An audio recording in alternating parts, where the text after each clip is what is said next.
Hey, it's Bob Sears again. And this morning I want to talk about, your story. So what's your story?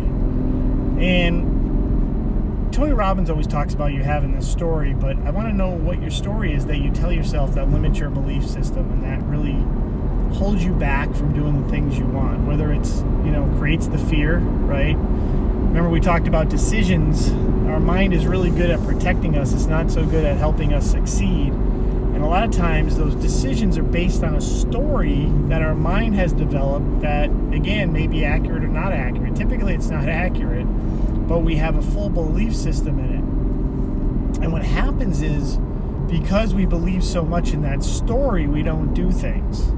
Or we fear stepping out and doing the things we know we should do.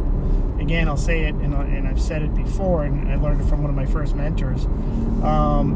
People don't fail because of what they don't know. They fail because they don't put into practice the things they do know. So it's sort of that weird dynamic of listening to the story we tell ourselves. And here's the cool thing. We can actually rewrite that story. And that's what people don't understand. I use the example of getting bit by a dog, and then, your story is that all dogs are evil, right? And that probably isn't the case. The fact is, most dogs aren't going to bite you, and, you shouldn't be scared of them. But if you get bit the first time you see a dog, your mind tells you a story that all dogs are bad. And it's funny because you will run into dogs that are friendly, lick your face, and you're like, and it'll have this effect of you knowing, but yet still believing the first story. You go into ask someone out and they say, they laugh at you the first time, and then you expect, everybody's going to laugh at me. One of the things that I try to practice is really detailing what that story is in your head, and then really looking at it, physically looking at it. Like if you could pull it out of your mind and say, is this true or not? Is this realistic or not? Why does this have such an effect on me? Now, it's still emotionally challenging because, you have those situations where you're going through it and your mind's still analyzing the bad pattern, we call it, right? It's a bad pattern. That's all it is. And we talked about scratching the record, which breaks those patterns of belief. And one of the ways you can do it is, to change the story. Let's take the story that, the dog bit me. Now all of a sudden I take that and I start going through it and I'm analyzing that story with the dog having a funny face, or having braids on its head, or looking pink or blue and purple, making it tiny, just distorting it so it scratches the record in the mind. It breaks the pattern that we have. I've said before, T. Harv Eker says, how we do anything is how we do everything. So what you want to do is start breaking these patterns. You want to start taking almost the opposite approach. If you don't take action when you're supposed to take action, then, do the reverse. There's a great episode of, for people of the Seinfeld generation, where George starts to do everything opposite and his whole life changes, right? He gets a job with the Yankees. He gets attractive women because he says, I live with my parents. I'm bald and stocky. He just starts, saying the complete opposite of what he normally would have said, and he starts having success. Ironically enough, it sometimes works that way, for us to break those patterns. And I think what happens is people are uncomfortable with feeling uncomfortable. And that is sort of like taking strides. I want you to think about something. The reason you're uncomfortable, you're in that feeling of fear, is because you're not used to it.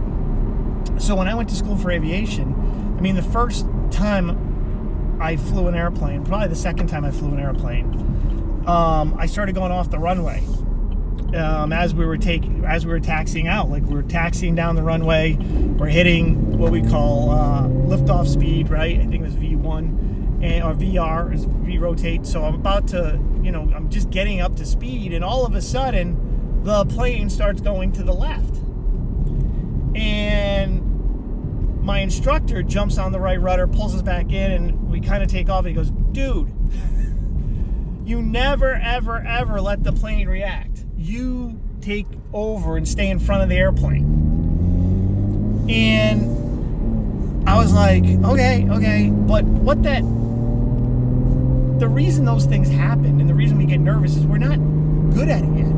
I wasn't good at reacting to the airplane. That never happened to me again. Whenever it got to the left, I hand right rudder. Whenever it goes, like I'm all over it. But that first initial time, I was like, why are we going that way, right? And it's just getting used to something. Whether it's complicated, not complicated, really doesn't matter. We always have that nervousness until all of a sudden, like I used the manual, driving a manual, you just get used to it, right? First time you drive a manual, it's freaking you out. You're thinking, okay, I gotta put in the clutch, I gotta shift in the right time. 6 months later, you're having a hot dog and soda or, mashed potatoes, and you're shifting and you're changing the radio and you're on the phone. Not that any of that's good and you shouldn't do it. But it happens, right? You just get accustomed to it. You get comfortable. Well, that's what happens. That fear factor, that challenge, that uncomfortableness is sometimes just something that's new. But what you have to understand is that uncomfortableness is when you're going towards a breakthrough. And a breakthrough is something that happens when you embrace that fear for that moment in time and go, listen, I'm going to try. Here's the thing about being fearful and making those mistakes is whether we don't want to be embarrassed, whatever the story is that we tell ourselves, right? The reality is it's just a moment in time. And that's when I look at things like failures or challenges or, the worst thing happens. And I just say, this is a moment in time, because that's all it is. It's a snapshot. Like, whatever that challenge is, let's say you get into a car accident. It's a car accident. It happened. There was nothing you could have done about it. It was an accident. It happened. You can't take it back. You can't, right? It's happened.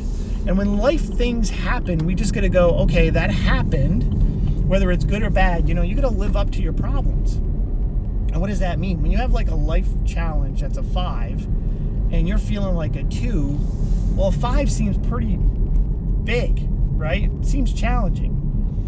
But if you're an 8, in the confidence you have in yourself, the reality that it's just a challenge coming up and you're a bigger person than your problems and your challenges, all of a sudden you're an 8 and a 5 comes up, you're like, it's just a 5. I just figured it out, right?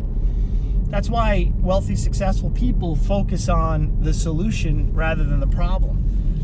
Where your challenges and that story you tell yourself is it sets you up for reliving the story over and over and over again, and not in an empowering way. It's in a way that's not going to benefit you. So just think about that, because the reality is, if you keep on doing that, you're going to have the same challenges over and over and over and over and over and over again. And that story is going to keep playing. And that story doesn't change until you scratch the record, until you say, this is a story I'm telling myself. And stories are neither bad nor good. Change is neither bad nor good. It just is. And that's where the challenge is. The meaning we give something.